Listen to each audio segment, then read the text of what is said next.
Hey, folks, my guest today is Dr. Cindy Gordon. She's the CEO and founder of SalesChoice, an AI SaaS company for B2B sales, and winner of the 2018 Digital Transformation Award for AI Disruption. A former venture capitalist, Accenture partner, Xerox GM, and Citibank VP. She's the 2017 Sarah Kirk Entrepreneur Year and Kata CEO Innovation winner, and the 2017 Startup Canada Entrepreneurship Award at both regional, Ontario, and national levels. Dr. Cindy, are you ready to take us to the top?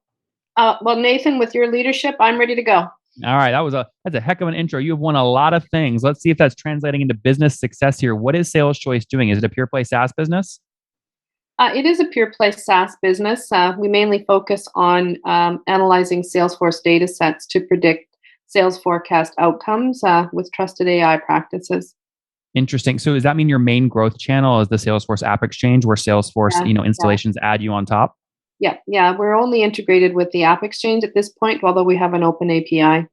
hmm Walk me through that. It can be nice to be attached to a whale, but it's also risky. If Salesforce acquires one of your competitors, they say, Cindy, you can't be in our store anymore. Hasta la vista. And you go, what the heck? Do you ever worry about that risk? I don't know if that happens too often. I think within the ecosystem, I mean, I'd love to hear your perspective, but I haven't heard those stories. I think it definitely opens up a channel, challenge where you have to then continue to be suboptimal in the Salesforce channel and obviously, integrate into other channels. But I don't know if you'd be booted off. I think that would have an impact on your business. I don't think they're that unreasonable. Well, walk me through the backstory here, right? So you launched the business. Obviously, folks are paying you for your tool to get more insight into their sales pipeline. What are they paying on average per month to use the technology? We're priced at $50 Canadian, so we're not a premium provider. A lot of the times there are some customizations, just given that we're only going after mid to large enterprises. So there can be some PS drag. AI, will always have a few different config points, right? It's not like a consumer app play, right? There's a lot of focus on ensuring that the model is stable, it's reliable, that you also aren't going to get data drift. There's increasing security, aspects as well, are going into the audit side of these models. And so when you say 50 per month, I assume that's maybe per seat. But on average, when a new logo signs up, what are they paying on average per month Um, all in, would you say? well, obviously, in terms of the target we're looking for an average transaction of about 100K on an annualized basis is kind of our sweet spot. Got it. Would you say that's a fair average today, or that's what you're striving towards in the future?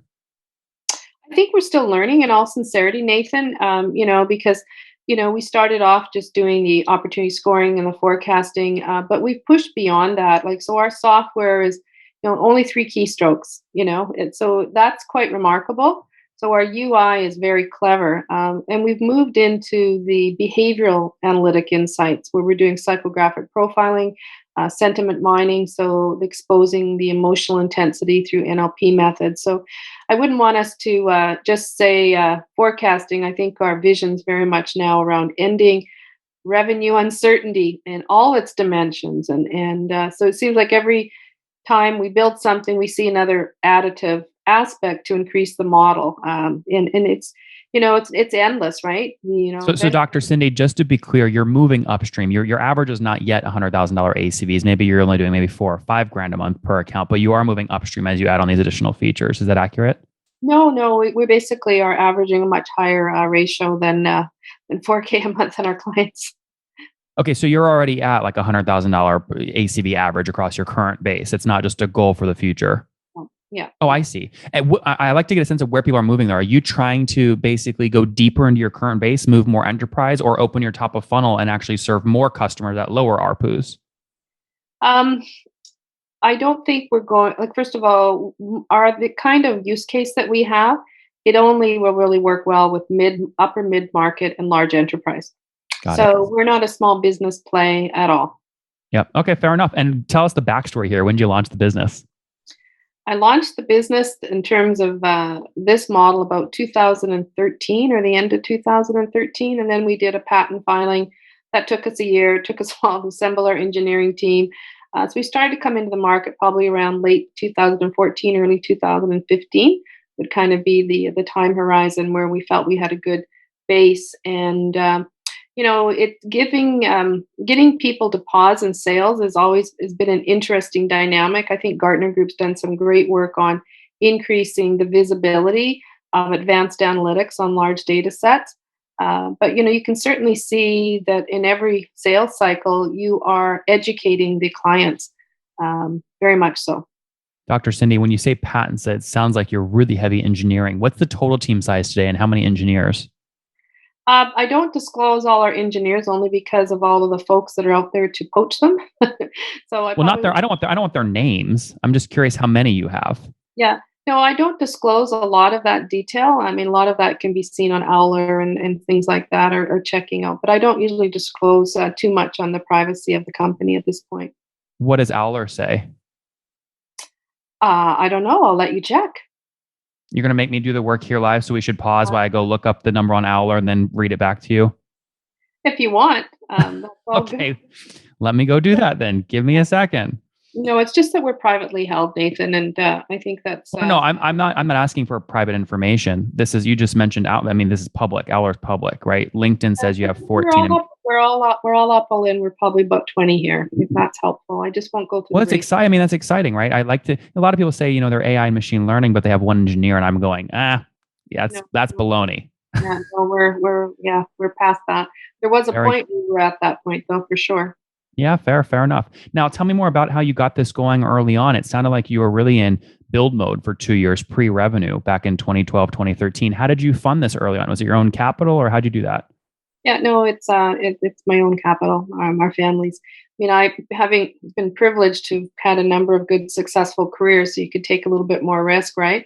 There's also being a former VC. Obviously, if you can bootstrap, that's in your best interest for your valuation and the dilution. And so I've kind of seen all of that and the good, bad, and the ugly. So that was very much a purposeful strategy, was to see, could we build it? Could we actually start to secure revenue? Could we start to self-fund, make some sacrifices along the way, make sure that the engineers are well looked after. And we've been able to retain our talent, which has been great, right? So now we're at the stage where it's a matter of, okay, time to scale up, further, and also differentiate. It's a fast moving market. That's why we're probably streaming more into the advanced behavioral analytics side of things, because we've got our predictive layer built. We've got our prescriptive coaching insights layer, and now we're adding on, the advanced sort of behavioral insights, which is interesting. But you can't get there unless you get the solid foundations, and that the data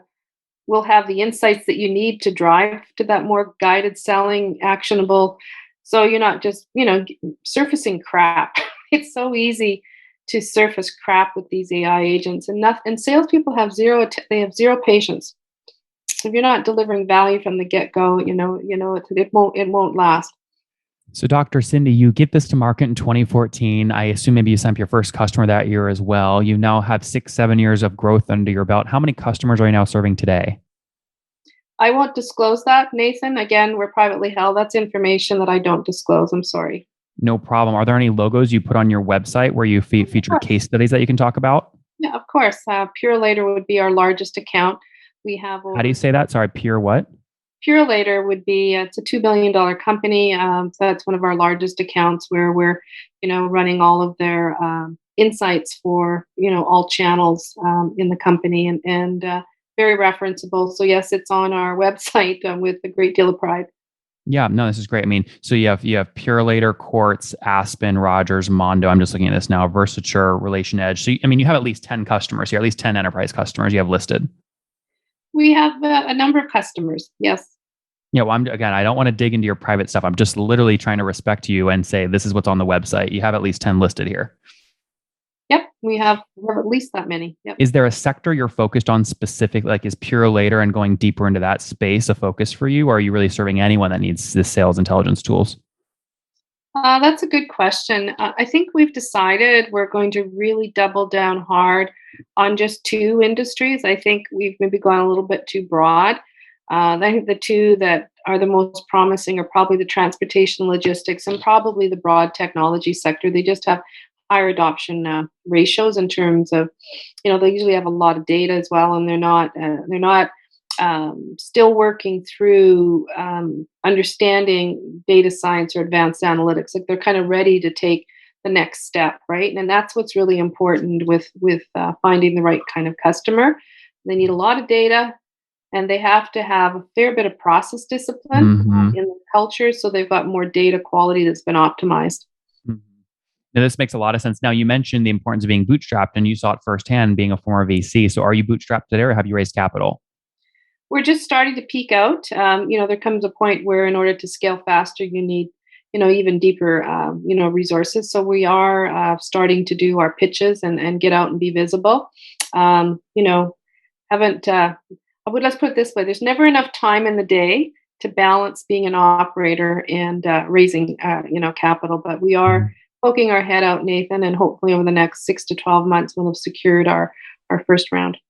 And take me into your head a little bit. Again, you saw both sides of this. So when you go out and think about how much is the right amount to raise, how do you think about what that amount is? What's right for you guys right now? I think probably a raise between 2 to 3 million is probably a good target. Typically you can't get a firm in unless you're raising at least 1 million, right? So we've kind of got an overall goal. We don't need a lot of capital. I just want to be able to scale up harder in terms of sales and marketing. And definitely the Series B round would probably be a much bigger injection. I think at this stage you're wise to build it out more, validate more, make sure you've got a well-oiled machine that can be repeatable in terms of your sales coverage. And that's one of the hardest things, right? Do you have that? Do you have at least one full-time AE that's like hitting a quota you're comfortable with scaling around that same model? We have an A. When we have an A, we actually have a few people in sales now. I don't think that it's in that repeatable zone. I think that's the one that we're still figuring out hard, right? Sometimes there's so much sales DNA in the CEO and founder, right? And that's also translating. I can't be in all the sales calls, right? So Yep. that's so what we have learned a few things. We've learned that because to sell AI and advanced analytics, you have to hire probably an engineering base, and also an MBA is not a bad idea, because the kinds Hmm. of people that we like to hit, we don't sell low, right? So these decisions usually have to be able to, have a good discussion with a VP of sales or a CRO, and a traditional BDR. They're not going to be able to do that, Yep. right? Dr. So C- Dr. Cindy, this is exciting. Yeah, well, we look forward to watching you go out and get the raise done. I also love it if you stay bootstrapped and you go to 4, 5, 10 million revenue and come back on and give us an update. But in the meantime, let's wrap up with the famous five. Number one, favorite business book. oh, you're making me think. Maybe Good to Great. I know that might date myself, but I do like No, that. that's a good one. Number two, is there a founder you're following or studying? Oh, I think everybody's, at least I'm watching Elon Musk, and not just, and I obviously Steve Jobs. I mean, I think everybody followed. I still follow Bill Gates. I still follow the Google guys. I mean, in terms of new folks that are emerging, well, I think the Uber story with CEO leadership or the challenges was an interesting one to follow. Yep. But Number three, what's your favorite online tool for building the business? favorite online tool for building the business. Well, I guess I use Salesforce every day, so I guess I better That's a stick. good answer. That's a good answer. Number four, how many hours of sleep do you get? Last night, I think I had 4.5. I had a proposal to work on, so I jumped out at 4:30, and I think my husband was a little bit upset. But yeah, so it varies. But I usually try and get at least 6, 7 hours. But it does vary if there's some things crunching or your head's, exploding. And Dr. Cindy, what's your situation? It sounds like married. Any kiddos running around? Yeah, we have two kiddos. Two. Okay. They're still running around, but they don't need much babysitting anymore. And can I ask you how old you are? No, you can't. Well, I asked that question because it gives people other inspiration. Other people with two kids or married can jump on and do it. But if you don't want to share, that's totally fine. Last question. Even my mom doesn't say that, and she's in her early 80s, and we always say we're 16, and holding. All right. Last question. Take us back to your 20-year-old self. What's something you wish that she knew? My 20-year-old self wished something that she knew that I don't know now. And just Oh, something you wish you knew when you were 20. I wish I knew back when I was 20 how explosive technology was going to be, because I think I would have spent more time. I did some earlier programming, but I think I would have stayed deeper in the tech stream before going into the business stream. But obviously I've kept learning. But yeah, I think that would be one thing. I mean, it's just pervasive, right? So if you don't understand tech, you're probably a relic. Guys, there you have it, saleschoice.com, helping you get deeper insights into your sales pipeline, your funnel, and closing, how your salespeople are performing. She launched the business back in 2013, bootstrapped up to today, but looking at raising, call it 2 to 3 million in the next 12 months. We'll see what happens. She's serving at least 10 customers, and she's averaging right now about $100,000 per contract. So very much an enterprise motion. You can assume from those numbers that they're north of $1 million run rate at this point with their team of 20 as they continue to scale. Cindy, thank you for taking us to the top. Thanks, Nathan. Really appreciate the time, and my apologies for being late. One more thing before you go. We have a brand new show every Thursday at 1 p.m. Central. It's called Shark Tank for SaaS. We call it Deal or Bust. One founder comes on, 3 hungry buyers, they try and do a deal live, and the founder shares back-end dashboards, their expenses, their revenue, ARPU, CAC, LTV, you name it, they share it. And the buyers try and make a deal live. It is fun to watch every Thursday, 1 p.m. Central. Additionally, remember, these recorded founder interviews go live. We release them here on YouTube every day at 2 p.m. Central. To make sure you don't miss any of that, make sure you click the subscribe button below here on YouTube, the big red button, and then click the little bell notification to make sure you get notifications when we do go live. I wouldn't want you to miss breaking news in the SaaS world, whether it's an acquisition, a big fundraise, a big sale, a big profitability statement, or something else. I don't want you to miss it. Additionally, if you want to take this conversation deeper and further, we have by far the largest private Slack community for B2B SaaS founders. You want to get in there. We've probably talked about your tool if you're running a company or your firm if you're investing. You can go in there and quickly search and see what people are saying. Sign up for that at nathanlatka.com/Slack. In the meantime, I'm hanging out with you here on YouTube. I'll be in the comments for the next 30 minutes. Feel free to let me know what you thought about this episode. And if you enjoyed it, click the thumbs up. We get a lot of haters that are mad at how aggressive I am on these shows, but I do it so that we can all learn. We have to counter those people. We got to push them away. Click the thumbs up below to counter them and know that I appreciate your guys' support. All right, I'll be in the comments. See ya.